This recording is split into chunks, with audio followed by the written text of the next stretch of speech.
Coming up on WUFT's First at 5, we're tracking the tropics, the developments that could affect us here in North Central Florida. Plus, safety on the roads of Alachua County, how local leaders are looking to curb the dangers, the measures residents say they should take. And the state of Florida setting a record in the latest collegiate rankings from U.S. News and World Reports. First at 5 starts right now. From the University of Florida's College of Journalism and Communications, you're watching WUFT News. The UF weather team is tracking the tropics where things appear to be heating up after a relatively quiet first half of the Atlantic season. We'll be keeping a close eye on Hurricane Gabrielle as it continues its movement throughout the Atlantic. Welcome to First at 5. I'm Eva Garcia. And I'm Ciara Carle. While Gabrielle isn't headed our way, our weather team is tracking 2 tropical depressions that could develop in the next 7 days.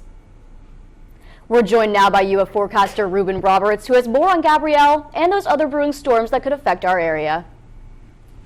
Look at these 2 tropical disturbances in the Atlantic right now. So I do want to touch on this one. This one has a 90% chance of developing into a named storm or depression over the next 7 days. And this one has a chance of developing into a named storm or depression. I'll have more for you about what those could look like for North Central Florida, but I will say it's good news. They aren't a threat as of right now. Let's take a look at our satellite and radar. Right now, we are tracking the showers and storms affecting North Central Florida. If you're seeing activity, there's isolated showers in Marion County, but not much. We're not getting swamped by showers and storms. That is likely to change this weekend. Now, taking a look on campus, it is 92 outside and the heat index is 96. So not only is it hot, it feels hot outside. But the good news is it's only about 49 humidity, so walking to class shouldn't feel very muggy or uncomfortable or humid outside. Now, coming up, the heat index inland for North Central Florida is expected to stay over 100. We're keeping our eye on the tropics and those tropical disturbances. A potential rainy weekend may be ahead, and it's the first day of autumn, but it feels like summer.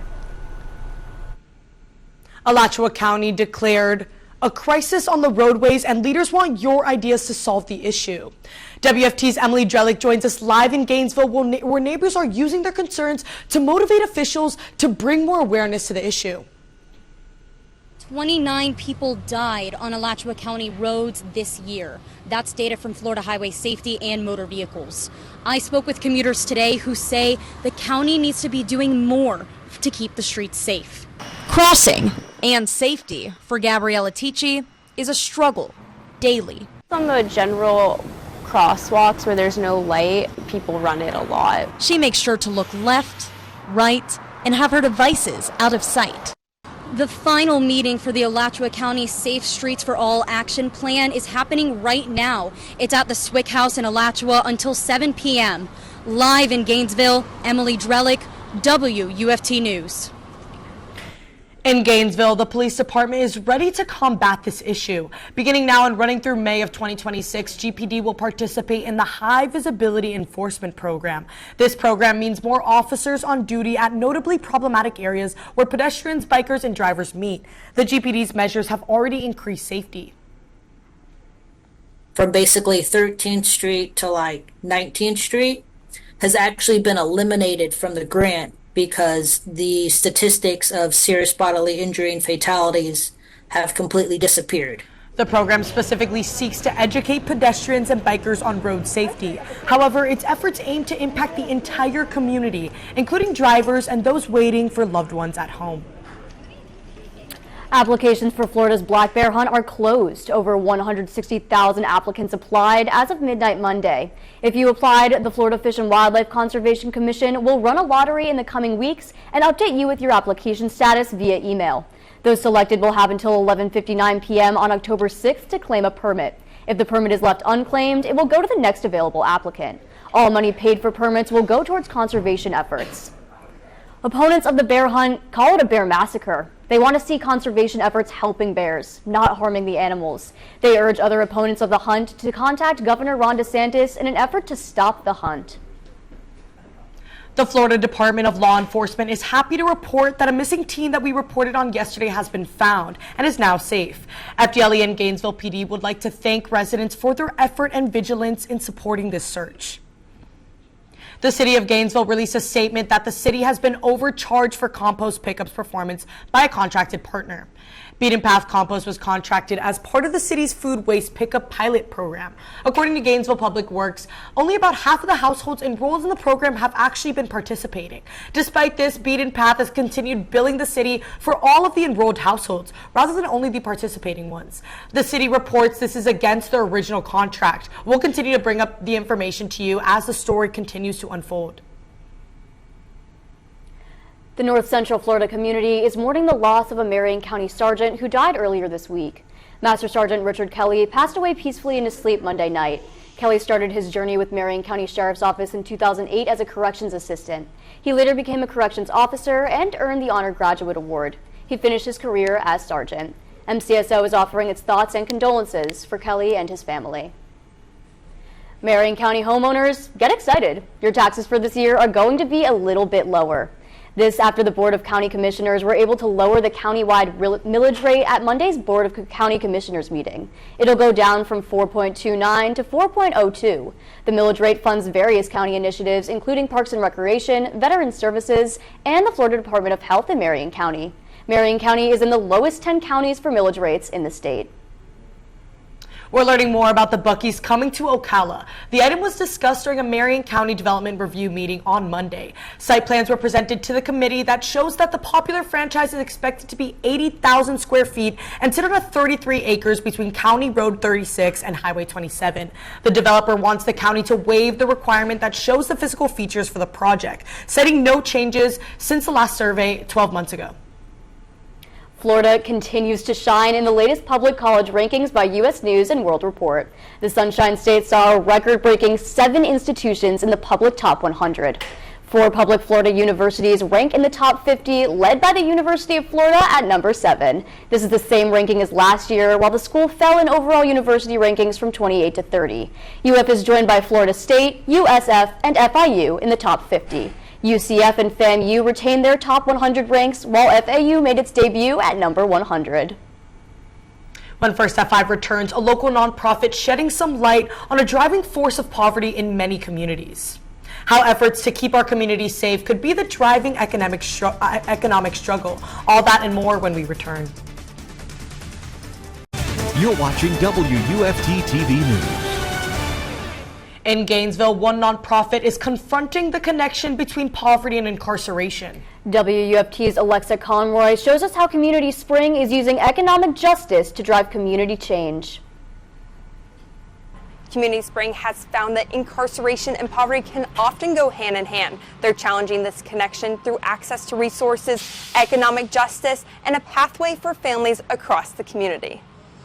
But when we dug in deeply with people about how structural poverty is showing up in their life, it was clear from the jump that mass incarceration was both the cause and effect of poverty in this community and I think across the nation. Since its inception in 2020, Community Spring's main goal is to uplift people who spent time in prison, working to give them a second chance. Leaders say it's hard to keep a job with a felony on your record, and that often leads back to a life of crime. So in 2022, the nonprofit launched a program called Just Income, which gives a monthly stipend and other resources to keep their fellows from going back behind prison walls. I was out on bond for attempted murder charge. It was during the height of COVID. I was homeless, just going through a lot actually. Co-founder Lindsay Coleman guarantees income for those returning to Gainesville with a felony record. Through 3 main principles: income, power, and community. People need income to meet their needs, power to reshape the systems that keep them down, and community for a sense of belonging. In the National Center for Guaranteed Income's 18th month study, it found participants who received these monthly payments experienced a 31% lower repeated incarceration rate. Julius Irving went through the program and now inspires others to do the same. First and foremost, it helped me heal. Community Spring gave me a safe space to actually heal from all that I had gone through recently. In addition to the stipend, Community Spring also focuses on housing and mental health initiatives for those going through their program. Reporting in Gainesville, Alexa Conroy, WUFT News. Right now, we are keeping an eye on the tropics as there are 2 tropical disturbances in the Atlantic right now, one with a 60, one with a 90. I'll have more for you about those after the break. You're watching WUFT-TV News. The University of Florida welcomed in the Jewish high holidays last night with its Rosh Hashanah celebration at the O'Connell Center. Rosh Hashanah, the two-day holiday marking the beginning of the Jewish New Year, started on Monday and continues through Wednesday. To celebrate, hundreds flowed into the O'Connell Center for UF Hallel's Night of Observance. Students were joined by local faith leaders, along with men's basketball head coach Todd Golden. UF has the largest Jewish population of any public university in the United States. To view more pictures from Monday's festivities, visit WUFT.org. Well, guys, I celebrated the first day of fall today by getting myself a pumpkin spiced latte. I was honestly expecting it to be a lot chillier. Can you tell us a little bit more about the warm weather coming up? I mean, you're absolutely right, Eva. It was the first day of autumn, yet it's hot and it's going to continue to be hot. I mean, taking a look on campus right now, it is about 92 outside. So it is hot and it feels hot, 96 for the heat index. The humidity is only 49, so we're benefiting as it isn't very humid and muggy and uncomfortable outside. The heat index in Gainesville right now is 99, 101 in Stark, Florida, 95 in Ocala. So we aren't the only ones that are experiencing this heat and the hotness as we feel outside. I mean, right now it's 92 in Gainesville, 94 in Bronson. It says it's only 88 in Ocala, but it definitely feels like it's in the 90s. So taking a look at tomorrow, it is hot. It is going to continue to be hot, as tomorrow 94 for Gainesville, 92 for Ocala, 93 for Palaca. These are the highs for tomorrow. So we're just going to be seeing a lot of heat for this week. But in the morning times, I would definitely say I wouldn't bring a jacket. You don't want to be the person at afternoon and evening time wearing a jacket in this heat. So in the 70s is what we'll expect mostly as we get into the morning time. But let's look at this week. So 95 for Gainesville. This is Gainesville. 95 for Gainesville today. Tomorrow 94, 92 for Thursday. I do want to mention that the record for today specifically was 97. So we had near record heat for Gainesville in Alachua County. Now, let's take a look away from home. I do want to step over here so I can give this a little bit more attention. Let's look. There is over the next 7 days a 90% chance of a tropical depression or storm forming in the Atlantic coast right now. Over the next 48 hours, it does have a 60% chance. So I'd say about a medium chance, but let's step over to that medium chance. About a 60% chance over the next 7 days of developing off the Atlantic coast into a storm or a tropical depression. Over the next 48 hours, it only has a 20% chance of developing. Taking a look at the average storm frequency. So this encompasses when the peak was. The peak was September 10th, and we're going to talk about today, September 22nd. Right now, we're a little bit past the peak, but fun fact, 60% of hurricanes form after the peak. Taking a look at our futurecast, I want to give a little bit more insight, as this not only will encompass what it's going to feel like, the chances of showers. So going into tomorrow, it is going to show you that we have a little bit of chance of showers, but let's just get to the 7 day and show you what it's really looking like. So going over this 7 day, tomorrow, 40% chance of showers, Thursday, 40% chance of showers, and we get to the weekend, it could be a potentially rainy weekend as a front is expected to move down and stall over north central Florida. I mean, the heat is expected to stay prevalent until the weekend. You're seeing about 94 in Gainesville, 92 in Gainesville, 91 for Friday. So it's not going to get as cold outside as you see. It's only going to be in the 70s, but as we get closer to the end of the week, more so Monday, it could get a little bit more chillier outside, but that heat is expected to pick back up after this rainy weekend. Monday 90, Tuesday 92. So I would definitely say for north central, or at least for Gainesville at least, it could continue to be hot and it will be a little bit rainy. We're following breaking news out of Ocala, where a person is being flown to a hospital after a crash involving a school bus and a minivan. These are pictures just into the WFT newsroom from Ocala Fire Rescue's Facebook page. Firefighters say the crash happened on West Highway 40. That's right off of I-75. We're told the passengers on the bus were not injured. One other person was taken to the hospital to be evaluated. We'll continue to stay on top of the story and bring you the latest details on WUFT.org. Welcome to sports. I'm Isaac Edelman. High school football could be in for some big changes. The state's athletic association has been reviewing which schools are part of rural classification. And as WUFT's Alyssa and Britton-Harr reports, it could impact which teams line up against each other for Friday night lights. The governing body of high school athletics is looking to expand a rural classification, and that can make things more competitive for programs like Hawthorne and Williston, who have dominated their fields in recent years. The Florida High School Athletic Association is taking another look at which schools qualify as rural, a move designed to level the playing field for smaller programs. Right now, Williston, Hawthorne, Branford, Trenton, Chiefland, Dixie, and Lafayette are the North Central Florida programs currently in the rural class. Branford Athletic Director Bill Wall says the game has changed since the classification was created. And attend any school you want. The same thing has happened that was going on before in the rule class. There might be 2, 3, maybe 4 teams that you would think maybe even have a chance to win, you know? Walls is talking specifically about high school football, where in the last 3 years the World Championship matchup has only been between 2 schools, Hawthorne and Madison County. I don't know that you can get past Madison and Hawthorne. To make the conference more competitive, the FHSAA has piloted an expansion from 32 teams to 40. But some community members argue that the competition and money flowing into the programs is an advantage for others. Obviously, it is easier for some schools to build a little bit better roster than it is for others because of maybe the proximity. FHSAA leaders decided to table the reclassification until they meet again in November. Reporting in Gainesville, Alyssa Britton-Harr, WUFT News. Quarterback DJ Lagway is reportedly dealing with yet another injury. WUFT's Brooke Park is live at the Heavener Training Complex and will bring us the latest. And following a new schedule format, the Gators' 3 annual SEC football opponents will be revealed this evening. But we may already know who that trio is, and 2 of the 3 might surprise you. We'll be right back after the break. You're watching WUFT-TV News. The Florida Gators don't have a game this week, but they're still the hottest topic of conversation in Gainesville. That's because QB DJ Lagway is reportedly in a walk-in boot, and with Texas up next, the pressure remains sky high on the team and its head coach. Brooke Park is live outside the Heavener Football Training Center right now with the latest details surrounding the Gators quarterback. Brooke, this is 5th known injury since November of last year. What is the team saying about his status? Well, Isaac, not much as it turns out. We contacted the Gators earlier this morning asking about half a dozen questions regarding Lagway's status and what it could mean moving forward, and there's nothing new to report. Billy Napier will speak in his weekly teleconference on Wednesday morning, where he'll be asked questions regarding Lagway's status and where it stands. Otherwise, there's confidence that Lagway will play and be ready when the Texas Longhorns come to town.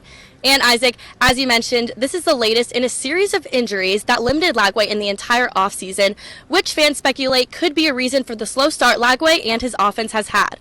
We'll have to wait and hear what Napier says, and we'll keep you updated on First at 5. Reporting live outside the Heavener Training Complex, I'm Brooke Park, WUFT Sports.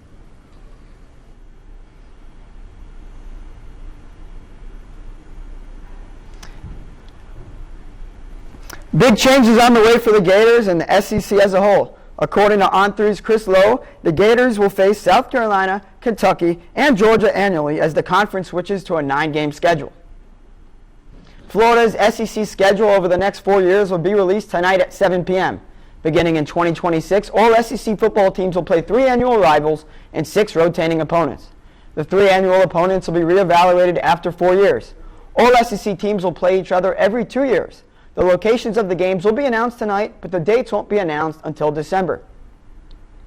It's a very rare feat to repeat as national champions in college basketball. In the last 33 years, only 2 teams have been able to do it. One of those teams was the Gators under head coach Billy Donovan. But don't say the R word to Todd Golden or these Gators. Speaking on Monday, big man Alex Condon harped on the fact that this is a brand new team.